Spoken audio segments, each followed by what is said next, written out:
Hello student, welcome to my channel. मैं आज आपके लिए लाई हूँ class 12th economics mid term exam solution. So don't forget to like, subscribe and comment on my channel. तो चलिए करते हैं स्टार्ट। स्टूडेंट, हम क्लास 12th का इकोनॉमिक्स का एग्जाम पेपर सॉल्यूशन करने जा रहे हैं और सेक्शन ए से हम क्या करते हैं, स्टार्टिंग करते हैं मैक्रो इकोनॉमिक्स से। तो क्वेश्चन नंबर फर्स्ट है जो बता रहा है या जो पूछ रहा है, identify the correct equation from the following. इनमें से कौन सी इक्वेशन है जो बिल्कुल करेक्ट है? तो ऑप्शन नंबर सी जो है वो बिल्कुल करेक्ट आंसर है हमारा। Because of GNP at MP equal to GDP at MP plus उन्होंने बोला है net factor income from abroad. इसमें क्या हो रहा है, एडिशन हो रहा है। क्यों एडिशन हो रहा है? क्योंकि डोमेस्टिक से जब हम नेशनल पे कभी भी कन्वर्ट करते हैं तो एनएफआईए क्या होता है, ऐड होता है। ग्रॉस से अगर नेट पे कन्वर्ट होते हैं तो डेप्रिसिएशन क्या होता है, लेस होता है। ठीक है, फैक्टर कॉस्ट और मार्केट प्राइस पर अगर हम जाते हैं तो हमारा क्या होता है कि एनआईटी लेस या ऐड होता है। ठीक है, तो क्लियर है स्टूडेंट। अब हमें क्या ध्यान रखना है कि ये ऑप्शन सी जो है हमारा बिल्कुल करेक्ट ऑप्शन है। क्लियर स्टूडेंट, चलिए चलते हैं क्वेश्चन नंबर सेकेंड पर। क्वेश्चन नंबर सेकंड में पूछा गया है कि कौन सा मनी सप्लाई का फीचर नहीं है। इस वजह से कौन सा जो ऑप्शन है वो क्या है, इनकरेक्ट है। तो ओनली थर्ड क्या है, इनकरेक्ट है। क्यों जो थर्ड है इनकरेक्ट है, यानी कि हम बोलेंगे कि ऑप्शन नंबर डी हमारा क्या है, इनकरेक्ट है, जिसमें क्या लिखा हुआ है कि ओनली थर्ड। ठीक है, थर्ड ऑप्शन में ऐसा क्या है, it is always the money kept with the central bank of the country. यानी कि कभी भी it is always the money kept with the central bank of the country, ये M1 का यानी कि मनी सप्लाई का पार्ट नहीं है। आते हैं क्वेश्चन नंबर थर्ड पर। क्वेश्चन नंबर थर्ड में बताया गया है, क्या बताया गया है क्वेश्चन नंबर थर्ड में कि जो हमारे फिगर दे रखे हैं, मिसिंग फिगर्स, उनको क्या करना है, फिल करना है। तो राउंड नंबर फर्स्ट में 5000 डिपॉजिट किया गया है और लोन की जो परसेंट है वो 80% है, जिससे ये क्या निकल कर आया, 4000 निकल कर आया। तो उन्होंने पूछा है रिजर्व रेशियो क्या है। और ठीक है, फर्स्ट फिलअप है कि रिजर्व रेशियो क्या है। जो रिजर्व रेशियो है वो कितना है, 20% है। या तो हम 20% 5000 का निकाल सकते हैं। ठीक है, ऐसा कर सकते हैं कि 5000 का क्या कर लेते हैं, 20% निकाल लेते हैं। ठीक है, तो 20% जब निकालेंगे हम 5000 का तो 1000 आएगा। दूसरा ऑप्शन हमारे पास ये है कि हम क्या कर सकते हैं, 5000 को 4000 से माइनस करेंगे तो भी कितना आएगा, हमारे पास 1000 आएगा। तो यानी कि वन जो ऑप्शन है उसमें क्या आएगा, हमारा करेक्ट आंसर है 1000। यानी कि फर्स्ट ऑप्शन में 1000 आंसर आएगा। सेकंड वाली राउंड में बात करते हैं कि 4000 इसका डिपॉजिट है। उन्होंने बोला डिपॉजिट कितना है, 4000 है। फिर वो बोलते हैं सेकंड पार्ट में क्या आएगा, सेकंड पार्ट में आएगा हमारा 4000 का अगर हम क्या करते हैं 80% फाइन कर लेते हैं तो 4000 का 80% जो आएगा वो कितना आएगा, 3200 आएगा। ठीक है, या फिर हम क्या करते हैं 800, यहाँ रिजर्व रेशियो की वैल्यू दे रखी है, हम 4000 में से क्या करेंगे 800 माइनस करेंगे तो भी क्या आएगा, हमारा 3200 आएगा। तो दूसरा ऑप्शन में हमारा क्या आएगा, 3200 एकदम करेक्ट आंसर है। ठीक है, नेक्स्ट चलते हैं आप थर्ड वाले पे, टोटल वाले पे। ठीक है, तो जो टोटल वाला ऑप्शन है, सबसे पहले तो देखते हैं ऑप्शन नंबर 1000 और 3200 कौन से ऑप्शन में आ रहा है। ऑप्शन नंबर जो ए है हमारा, ठीक है, ऑप्शन नंबर ए में 1000 800, ठीक है, ऑप्शन नंबर बी में 500 3200 आ रहा है। सिर्फ ऑप्शन नंबर सी ऐसा है जिसमें 1000 आ रहा है और 3200 आ रहा है, क्योंकि ऑप्शन डी में भी 1000 आ रहा है, 800 आ रहा है, तो ये भी रॉन्ग आंसर हो जाएगा हमारा। ठीक है, तो ऑप्शन नंबर सी को हम क्या कर लेंगे, ऑप्ट कर लेंगे। नेक्स्ट आगे की कैलकुलेशन को हम स्किप भी कर सकते हैं और करना चाहें तो हम क्या कर सकते हैं, कर भी सकते हैं। ठीक है, तो ऐसे क्या होगा, हमारा आंसर आ जाएगा। क्लियर स्टूडेंट, यानी कि ऑप्शन नंबर सी क्या है, हमारा बिल्कुल करेक्ट आंसर है, जिसमें 1000 3200 25000 एंड 20000 ऑप्शन में मेंशन है। क्लियर स्टूडेंट, ये हमारा क्या है, बिल्कुल करेक्ट आंसर। आ जाते हैं क्वेश्चन नंबर 4 पर। क्वेश्चन नंबर 4 में स्टेटमेंट और 1 और स्टेटमेंट 2 दे रखा है। ठीक है, उन्होंने बोला है gross national product can be more than gross domestic product, it is a 2 sector economy. अब वो जब ये बात बोलते हैं कि ये करेक्ट स्टेटमेंट है, ठीक है, तो स्टेटमेंट 1 जो है वो फॉल्स स्टेटमेंट है। ठीक है, क्यों फॉल्स स्टेटमेंट है, इसलिए फॉल्स स्टेटमेंट है क्योंकि gross national product can be more than gross domestic product is 2 sector economy में नहीं होता। ठीक है, क्योंकि ये नेशनल बता रहा है, ये डोमेस्टिक बता रहा है। ठीक है, अब आते हैं स्टेटमेंट नंबर 2 पर। The net factor income from abroad is always 0 is 2 sector economy. Yes, ठीक है, ये बिल्कुल करेक्ट ऑप्शन है, आंसर है कि जो नेट फैक्टर इनकम होती है अब्रॉड से वो ऑलवेज 0 होती है 2 सेक्टर इकोनॉमी में, बिकॉज ऑफ 2 सेक्टर इकोनॉमी जो होती है फैमिली एंड फर्म 2 तरीके से चलती है। ठीक है, तो जो अब्रॉड से उसका कनेक्शन बिल्कुल नहीं होता, इसलिए ये क्या है, ट्रू ऑप्शन है। तो हम क्या बता सकते हैं कि ऑप्शन नंबर बी जो है फोर्थ क्वेश्चन का वो बिल्कुल ठीक है। स्टेटमेंट 1 तो फॉल्स है, लेकिन स्टेटमेंट 2 क्या है, बिल्कुल ट्रू है। ठीक है, आ जाते हैं क्वेश्चन नंबर 5 पे। 5 पे उन्होंने बताया है कि जो मिस्टर मल्होत्रा हैं sold his plot a buy a new house, उन्होंने अपने प्लॉट को सोल्ड कर दिया और एक न्यू घर को क्या किया है, उन्होंने खरीदा है, ठीक है, उसके बदले में। तो identify the indicate function of money above the statement, इस स्टेटमेंट से हमें क्या पता चलता है ये मनी का कौन सा फंक्शन है, तो ये मनी का है मीडियम ऑफ एक्सचेंज, क्योंकि स्टोर ऑफ वैल्यू तो है नहीं, ठीक है, यूनिट ऑफ अकाउंट तो है नहीं, स्टैंडर्ड फॉर डिफर्ड पेमेंट भी नहीं है, तो हम क्या कर रहे हैं वो उसके बदले प्लॉट के बदले क्या कर रहे हैं, होम को बाय कर रहे हैं, न्यू हाउस को बाय कर रहे हैं, इसीलिए इसका आंसर क्या है, ऑप्शन नंबर 1 है, ठीक है, जो क्या है मीडियम ऑफ एक्सचेंज है। क्वेश्चन नंबर 6 पर आते हैं।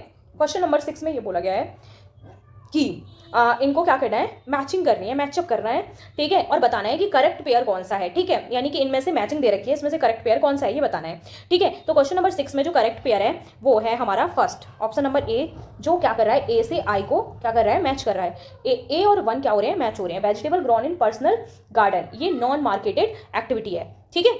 Car use as a taxi, consumer good and no, ठीक है। Air conditioner used by the household capital goods and no, ठीक है। Scholarship given by the government of the factor income है no, ये transfer income है, ठीक है। इसीलिए ऑप्शन नंबर फर्स्ट जो है वो क्या हो जाता है, बिल्कुल करेक्ट ऑप्शन हो जाता है, ठीक है, और यही इसका क्या है, आंसर है। क्वेश्चन नंबर 7 पे चलते हैं। क्वेश्चन नंबर 7 में बोला गया है कि choose the correct alternative to complete the following table, इस टेबल को कंप्लीट करने के लिए क्या करिए, करेक्ट वो ढूंढिए आंसर, ठीक है। तो इसका जो आंसर है हमारा क्वेश्चन नंबर 7 का, ठीक है, इसमें क्या करेंगे हम, 2000 दे रखा है, वैल्यू एडिड दे रखा है, इसका फॉर्मूला सबसे पहले हम इसका फॉर्मूला लिख लेते हैं, ठीक है। GDP at MP equal to होता है, ठीक है, क्या होता है,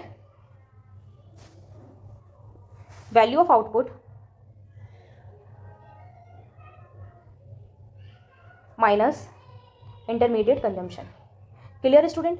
तो जीडीपी एट एमपी क्या है, ये वैल्यू एडिड है। Clear student?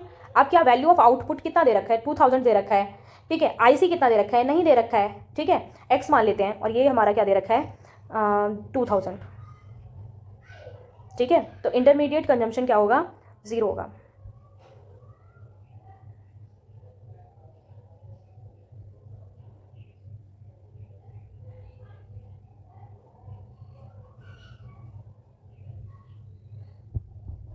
क्या होगा, एक्स इक्वल टू 0, ऑप्शन तो पूछा नहीं, हमसे पूछा गया है बेकर वाला, ठीक है। तो बेकर वाले ऑप्शन में क्या दे रखा है उन्होंने, वैल्यू ऑफ आउटपुट की जगह हम वैल्यू ऑफ आउटपुट लिख लेते हैं कि हमें ऑप्शन नंबर 1 क्या है, मिसिंग है, ठीक है।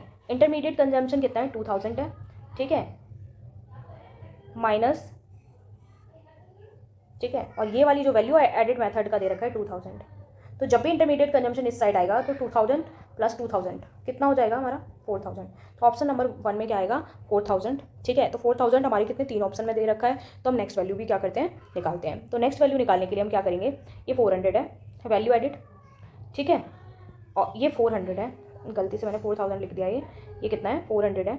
नेक्स्ट हमारा जो वैल्यू ऑफ आउटपुट दे रखा है वो कितना है, 4400। Clear student? और हमें क्या फाइंड करना है, आईसी फाइंड करना है, क्या फाइंड करना है, आईसी फाइंड करना है। तो आईसी फाइंड करने के लिए हम क्या करेंगे, आईसी फाइंड करने के लिए हम करेंगे, आईसी को इस साइड लेंगे इसको, तो ये इसका आंसर जो आईसी का आंसर हो जाएगा वो क्या कितना हो जाएगा, 4000। आईसी का आंसर कितना हो जाएगा, 4000 हो जाएगा। ऐसा कोई ऑप्शन नहीं है, यानी कि मैंने गलत बता दिया,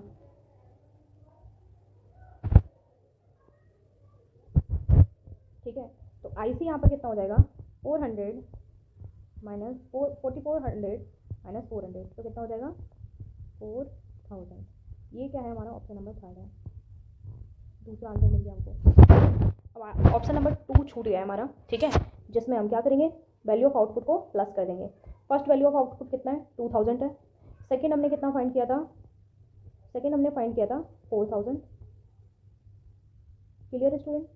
ठीक है। थर्ड जो हमने फाउंड किया था, थर्ड जो हमारे पास दे रखा था 4400 दे रखा था, ठीक है। इन सबको टोटल करेंगे तो हमारा क्या आ जाएगा, आंसर आ जाएगा 10,400, ठीक है, जो ऑप्शन नंबर बी में दे रखा है, और ऑप्शन नंबर ए में भी दे रखा है, ऑप्शन नंबर डी में भी दे रखा है, ठीक है। यानी कि नेक्स्ट टर्म हमें निकालनी पड़ेगी। नेक्स्ट टर्म हमने निकाली है थर्ड, ये दे रखा है 4000। अब देखो 4000 किस में है, यानी कि 4000, 10,400, 4000, ये बिल्कुल करेक्ट है। डी ऑप्शन हमारा रॉन्ग हो गया क्योंकि इसमें नहीं दे रखा है ऐसा कुछ, ठीक है। ऑप्शन ए में भी दे रखा है, तो फिर एक और वैल्यू हम फाइंड करते हैं जो किसकी है, 4 की, यानी कि इसका भी टोटल। तो इसका टोटल क्या होगा, 2000 प्लस 2000 प्लस 400। Clear student? तो कितना आ जाएगा, 4400। तो 4400 किस में दे रखा है, ऑप्शन नंबर बी में दे रखा है। तो ऑप्शन नंबर बी जो है हमारा वो क्या हो जाएगा, बिल्कुल करेक्ट आंसर हो जाएगा। नेक्स्ट क्वेश्चन पर चलते हैं, जो क्या है क्वेश्चन नंबर 8 है, ठीक है। 8 क्वेश्चन नंबर में क्या बोलते हैं वो, 8 क्वेश्चन नंबर में बोल रहे हैं कि real GDP is the money value of all the final goods and services produce within the domestic territory of the country measured at fill price, मतलब कौन से प्राइस पर ये क्या की जाती है, निकाली जाती हैं। ठीक है, तो ये है ऑप्शन नंबर ए हमारा बिल्कुल क्या है करेक्ट आंसर है। ये बेस ईयर पे निकले जाते हैं। ठीक है, बेस ईयर। नेक्स्ट है क्वेश्चन नंबर 9। क्वेश्चन नंबर 9 में वो बोलते हैं कि एनुअल बजट 22 से 23 का है। The government of India has targeted a disinvestment of ₹65,000 crore. The kind of receipts are classified fill up in the government budget as it costs fill up of the government. यानी कि 9th question में वो बोलते हैं कि कौन सी receipt है। तो ऑप्शन जो है वो हमारा ए बिल्कुल क्या है करेक्ट है। उसमें बताया गया ये क्या है, हमारी कैपिटल है रिसिप्ट। ठीक है, और ये क्या करती है, डिक्रीज करती है। किसको डिक्रीज करती है, असेट को। ठीक है, किसको डिक्रीज करिए, ये असेट को डिक्रीज करिए। जब भी कैपिटल रिसिप्ट होती है तो वो असेट को क्या करती है, डिक्रीज करती है। क्लियर है? जो हमारे मार्क्स के क्वेश्चन का लास्ट क्वेश्चन है। ठीक है, primary deficit is the government budget will be zero. Primary deficit government budget में विल बी जीरो होगा तो क्या होगा, तो होगा physical deficit equal to interest payment. यानी कि अगर जीरो होगा तो जो फिजिकल डेफिसिट है वो इक्वल होगा, किसके इक्वल होगा, द इंटरेस्ट पेमेंट के। किसके इक्वल होगा, द इंटरेस्ट पेमेंट्स के।